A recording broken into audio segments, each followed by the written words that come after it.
Hey there, welcome back to my channel. Today I've prepared a few tips for English as a foreign language teachers, so let's get right onto it. Okay, first of all, make sure that teaching English is something that you really want to do. I can imagine that you could end up being a teacher in a lot of ways, and that is exactly what we don't want to happen. We want you to be a teacher because you wanted that all along, because that was your aim, not because something went wrong and you end up being a teacher or something like that. So make sure that this is really something that you want to do. Another important thing is understand your role. You're there to guide and help. Students, are there to learn. If they don't do their homework, if they don't raise their hand, if they don't participate in the lesson, it's just not going to work. Teach them to raise their hand, give them some self-confidence, do some sort of get to know each other activity, especially on the first lesson. Something like it could be a version of speed dating, or it could be like throwing a toy to one another and just saying a few words about yourself. Just do something like that, just to get to know each other and to release the tension, but focus on providing that self-confidence so that they are able to raise their hand and ask if they don't understand something, if they want something explained again, etc., etc. Because if they're not going to be doing that, then it becomes really hard to teach. So before you begin, if you have a new class, you should definitely set the rules at the beginning, but at the same time remember that this is not an army and they're not your soldiers, okay? So basically, for example, I had a teacher who wanted phones in bags at all times. He wanted emails written to him in a specific way, of course, a way introduced by him, that is too much. He also gave students nicknames, which is a very bad practice. You should always call students by their name, never give nicknames, because that's just disrespectful and unprofessional. If you're like that, you will be perceived as very arrogant, as very cocky, and we don't want that. You want to be perceived as friendly, as self-confident but friendly, that's what you want to be perceived as. Make sure that whatever it is that you're showing, like a book or like something on a projector or something, make sure that it's visible for everyone. If I'm sitting at the back of the class and I can't see any of what you're showing, then, well, that just says a lot about you already. Speak loud enough and not too quickly. This is something that you really need to work on. This is something that requires training. But you will get better at this, and the best way to control this is to ask students if you're speaking loud enough or not, and and they'll tell you. You can even give out a survey or something just to get their feedback, get their opinion on this. Okay, here's something that I see teachers do a lot, and that is using poor quality black and white printouts, copies. Look, try not to do that too much. I mean, the best case scenario is when each student has a book, but I know that that's not always the case. So try to, diversify. Do something on the board. Make students come up to the board and write something on the board. Make them write in their notebooks, even though it takes more time. Sometimes it's good to do that, just to diversify, Use different things. Sometimes you could even do exercises they could even do stuff on their laptops or tablets or phones. And basically just avoid using, especially when it's poor quality black and white copies. That's the worst thing that you can do, because people are going to be frustrated, and it's just, and it's boring and it's very tiring to look at a black and white copy, sitting in a classroom by the desk, strong lights, all that is just gives you a headache. It's not the perfect environment for learning. Try to avoid that. Do not use that too often. And if you're using black and white copies, make sure that they're good quality copies. Otherwise, it's just gonna be a tragedy, and you're gonna make a lot of people feel frustrated. So we do not want that. I think it's good to find a book, like a good book, and stick with it. Don't experiment too much. Most of the work has been already done for you. So use that, because, sometimes by experimenting too much, you're just making things worse, If you have a good book, there are great books out there, and they're full of amazing exercises, and just everything is really nicely laid out for you, and everything is there. If you find a book like that, stick to it. Don't experiment too much.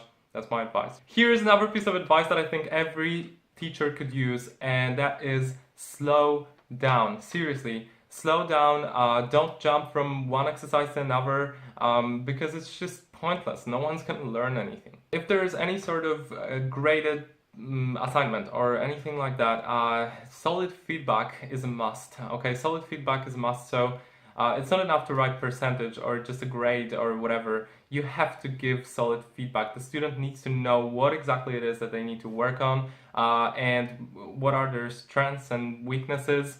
And even if it means for you sitting down in front of your computer and just writing advice in a Word document and then printing it and bringing it and giving it to the student, do that. Do fewer assignments, but when you do an assignment, make sure that you give proper advice to the student. Make sure that they know what the right answer is for something that they did wrong. All of this is very important. It's not enough to write a correction symbol that is barely readable and doesn't mean anything to anyone but you. Okay, that's just not the right way to go. Fewer assignments, but better assignments. That's the key. And here's an important thing. If you have a few different groups during the day, different levels, none of this is going to work. So I'd recommend working part-time if you can. If you can't, really just try to talk to your boss, and maybe all of you and your colleagues should go to your boss and just if you all feel like you have too many groups, too many different levels, etc., etc., you have to do something about that, because otherwise the quality of teaching is going to keep going down, and we do not want that. You gotta have a reasonable amount of hours. You can't be overworked all the time, because it's just not gonna work. And we have to handle all that even though people and we have to handle all that even though people have different learning styles and different types of intelligence. If you don't know what I'm talking about, just check out Howard Gardner. He's a smart guy. Okay, I will end this video by giving you 2 real-life examples of what you shouldn't do. So the first example is, well, I had a teacher once, let's call her Eva. So Eva had this very, very irritating habit of asking students about keywords about 50 times during one lesson. We did reading exercises with her, so we had a text and then we had some questions to go along with the text. And every time a student would read a question, she would say, but give me keywords, and I never understood what she wanted from us. Once she picked me, so I just said some words I don't remember, but apparently I did it wrong. So then she asked someone else to do it, and I listened.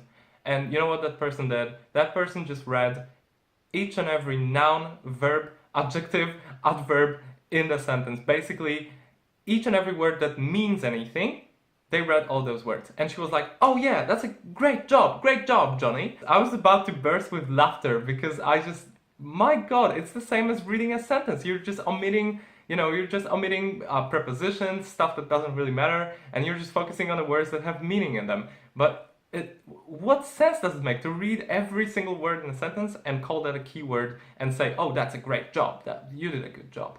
My God, just terrible. That teacher also spoke too fast, and she tried to explain things to people, but it made sense in her head, but what she was saying was kind of like people had trouble following that. It made sense, but it was way too complicated. I was just sitting there and I was just like, my God, I already had ideas, 5 other ways that I could explain this particular thing way easier, so yeah, so don't be like Eva.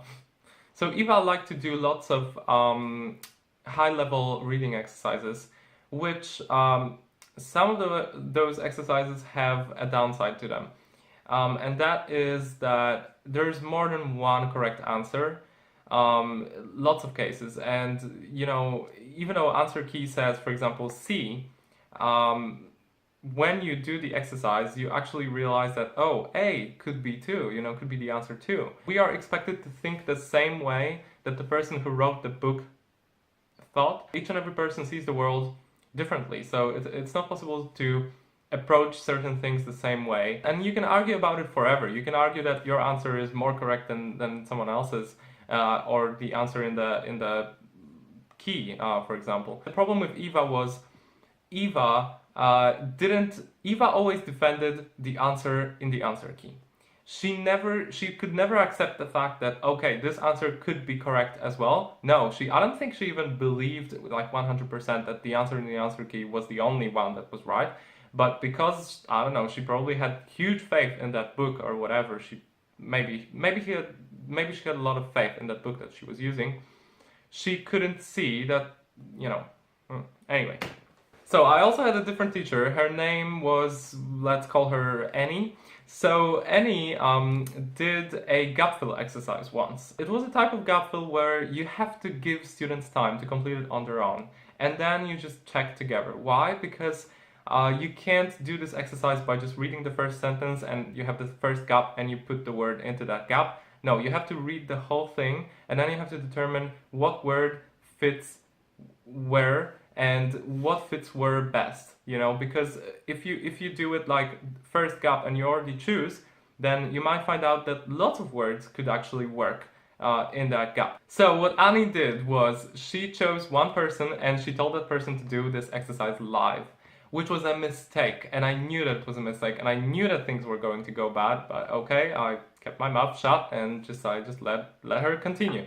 And then when we got to the last two blanks, you know, it turned out that we did something wrong because the last two words didn't really fit there. And I think I just said something along the lines of, oh, well then, we must have messed up earlier, you know. And she tried to get out of it, so she said something like, you know, oh no, we didn't mess up earlier. No, we didn't know because blah, blah, blah, blah, no. You know, she tried to get out of it. She tried to save her reputation, but if you ask me, it didn't work. What Annie did also was she didn't give enough time for students to complete the exercises, so she jumped from one exercise to another, and I saw that the students couldn't keep up. I even had a hard time keeping up. So yeah, so that was another mistake that she made. And then one more mistake was that when there was a classroom assignment, she didn't give clear instructions. Her instructions were not clear enough. So no one was able to get 100% unless they've already done that thing that she asked us to do. That is a big problem. You have to explain to students what it is that exactly, what do they have to do, what is expected of them. If you don't do that, then it's just gonna be a tragedy. Don't be like Annie, don't be like Eva, don't do this stuff because this is just a mistake. So yeah. Alrighty, I think I'm gonna do one more video on this, or even more than one. I don't know, I'll decide. And I think I'll talk about the CELTA course, about some exercises that I think are good, exercises that I think are bad, and basically things that you can do, teaching techniques. Just kind of, I'm gonna go a little bit more in depth into that teaching aspect, and definitely gonna give you my opinion on the CELTA course, which I can tell you already, I do not recommend it, and you'll learn why in that video. Stay tuned for another video, and thanks so much for watching. Bye.